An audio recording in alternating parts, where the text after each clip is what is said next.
A lo largo de la historia del hombre, este ha tenido que soportar los embates de la naturaleza, así como enfermedades que han diezmado incluso a poblaciones enteras. Hacia el año de 1983 y 84, investigadores franceses y norteamericanos descubrieron una enfermedad transmitida por un virus especial. Los franceses le denominaron virus relacionado con linfadenopatia.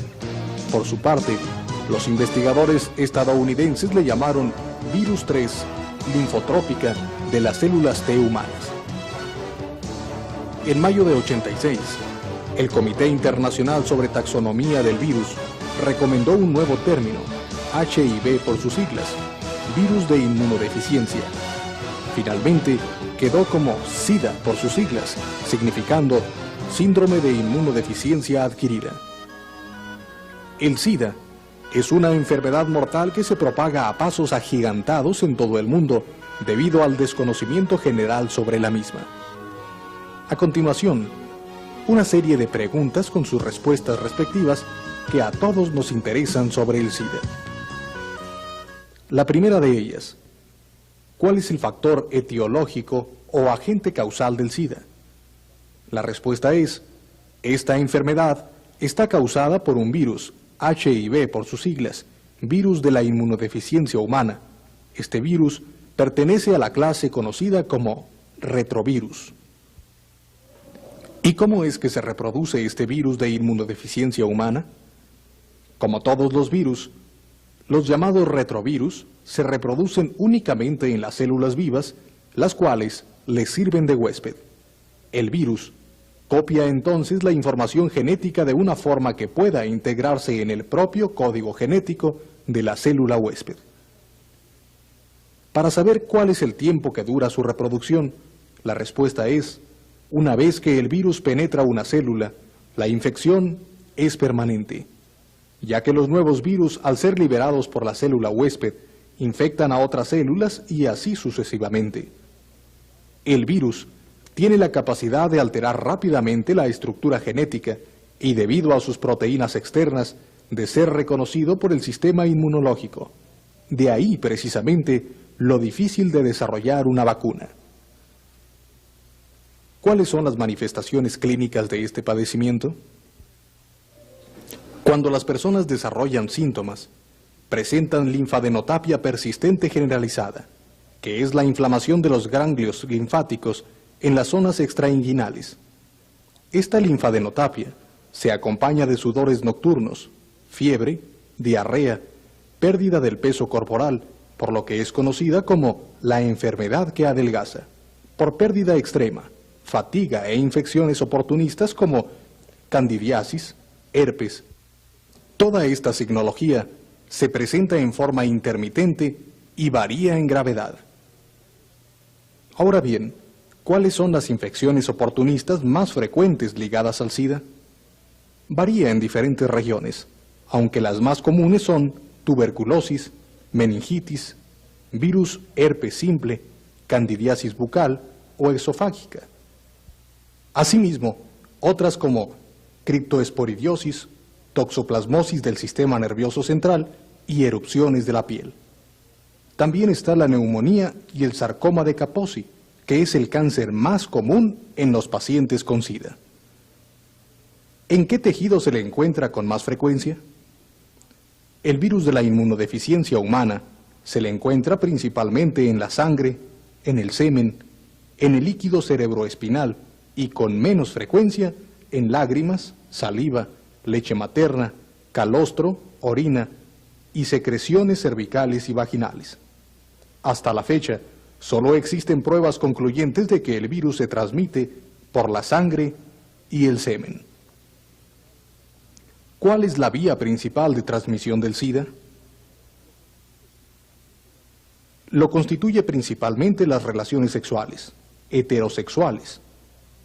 La madre puede también transmitirla al producto durante el embarazo o en el momento del parto.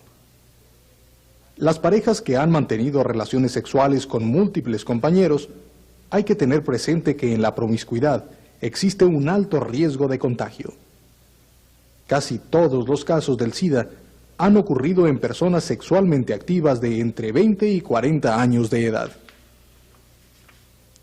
Por transfusiones sanguíneas.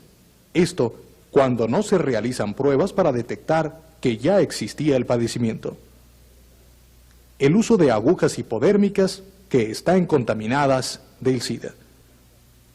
¿Cuáles son los países que presentan un mayor índice de este padecimiento?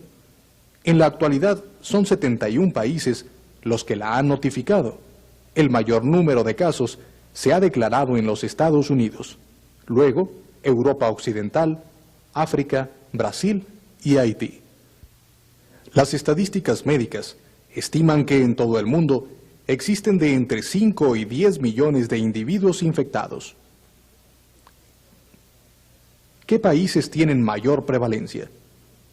Es posible que en Estados Unidos y África existan de 1 a 2 millones respectivamente de individuos con este padecimiento.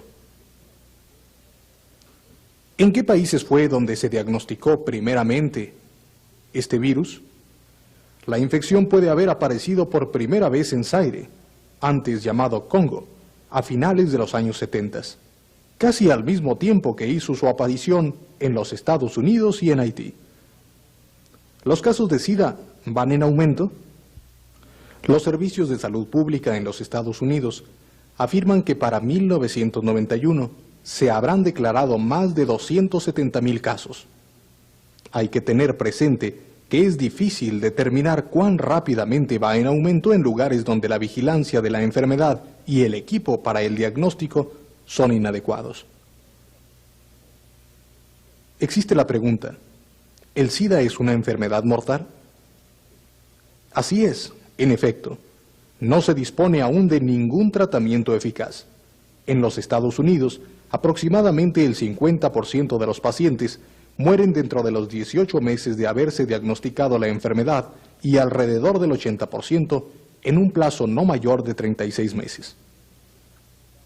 Y bien, ¿qué se puede hacer para evitar la propagación del SIDA? Primero, informar al público sobre el padecimiento. Informar el uso del preservativo. Analizar la sangre que se dona. Realizar transfusiones sanguíneas, únicamente cuando sea necesario usar jeringas desechables. Practicar el amor en forma responsable. ¿Las personas infectadas con el virus de la inmunodeficiencia humana presentan trastornos neurológicos?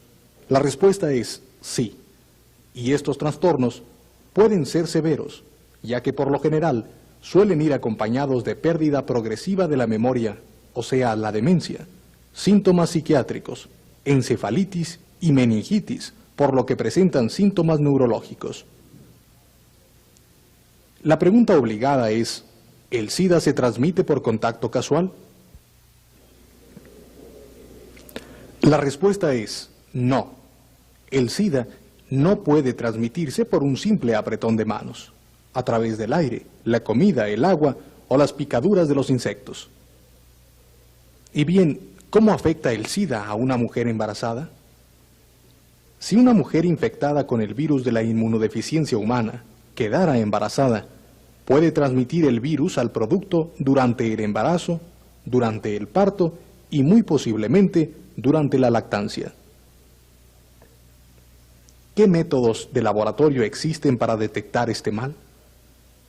Los actuales análisis de sangre no diagnostican el SIDA, sino la presencia de anticuerpos, lo cual significa que la persona ha resultado infectada en algún momento con el virus. La técnica usada más frecuente es una prueba inmunoabsorbente ligada a las enzimas llamada ELISA. Mide los cambios de coloración en el suero cuando los anticuerpos son expuestos a partículas del virus de inmunodeficiencia humana. No es difícil realizarlo desde el punto de vista técnico. El aparato que se utiliza para este tipo de análisis de laboratorio tiene un costo de $5,000 a $15,000 en los Estados Unidos y el costo por análisis va entre $1 y $3. Pero antes de finalizar este espacio, encontremos la respuesta para esta pregunta. ¿Existe una vacuna contra el SIDA? La vacuna contra el virus de la inmunodeficiencia humana, el virus que produce el SIDA, está aún muy lejos de convertirse en realidad, aun a pesar de las investigaciones intensas que se están realizando para producirla. Encontrar una vacuna contra el SIDA es difícil, porque la estructura genética del virus varía de una a otra cepa, sobre todo en su envoltura exterior, que en la mayoría de los virus constituye la parte neutralizada de los anticuerpos. Y por lo que respecta a este virus, se están desarrollando continuamente nuevas cepas. Por lo consiguiente, una vacuna derivada de la envoltura viral de una cepa podría no conferir protección contra otras cepas, pues el sistema inmunológico no las reconocería.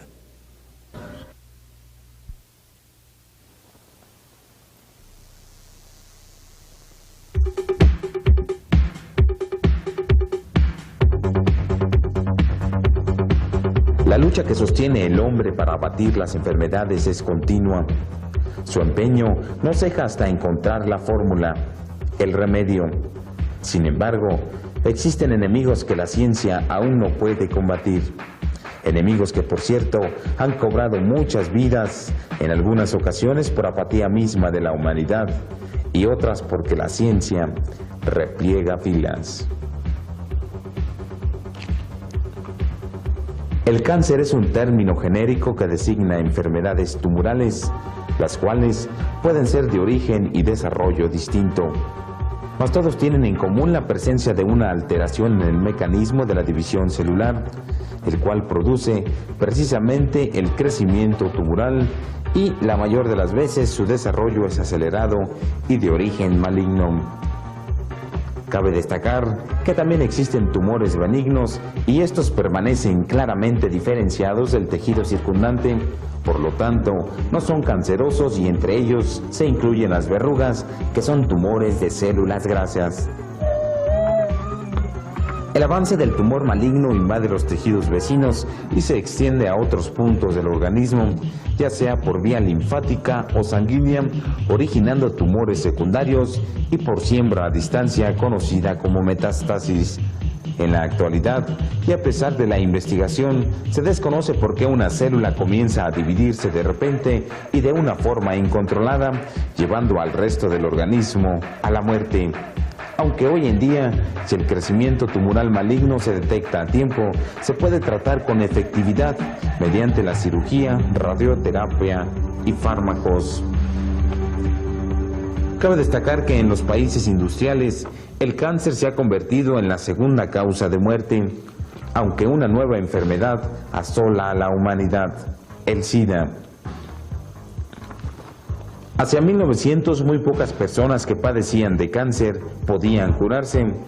30 años más tarde, 1 de cada 5 y actualmente el 50%.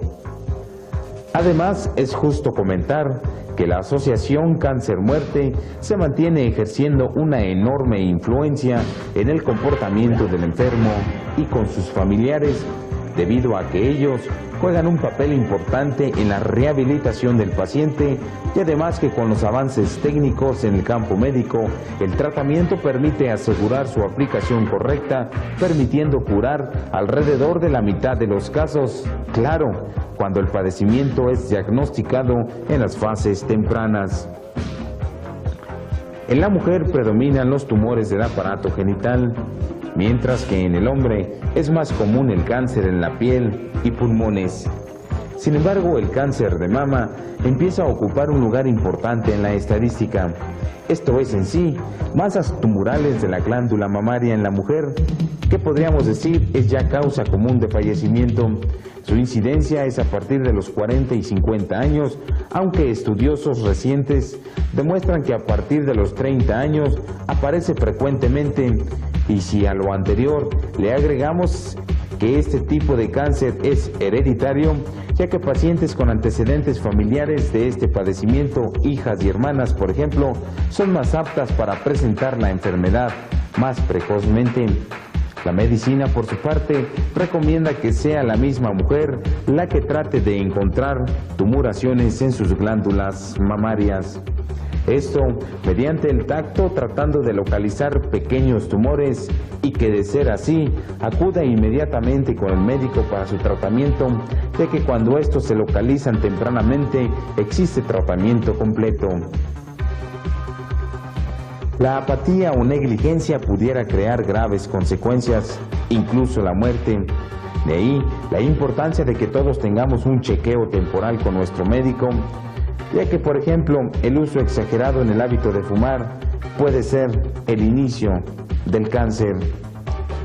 La lucha contra el cáncer no depende del descubrimiento de un fármaco curalotodo, sino que va estrechamente ligado a los progresos que paso a paso van descubriendo los mecanismos más íntimos de la estructura y vida de las células cancerosas. El cáncer engloba diferentes tipos de enfermedad con diferentes pronósticos, dependiendo del órgano en el cual se localiza y del tipo celular de que está compuesto. Unos son agresivos y otros crecen lentamente, y el porcentaje de curación está en relación con el diagnóstico oportuno, ya que de este dependerá la curación parcial o total. Una actitud buena sería el de checarnos constantemente, preveniendo una desagradable sorpresa que puede ser fatal.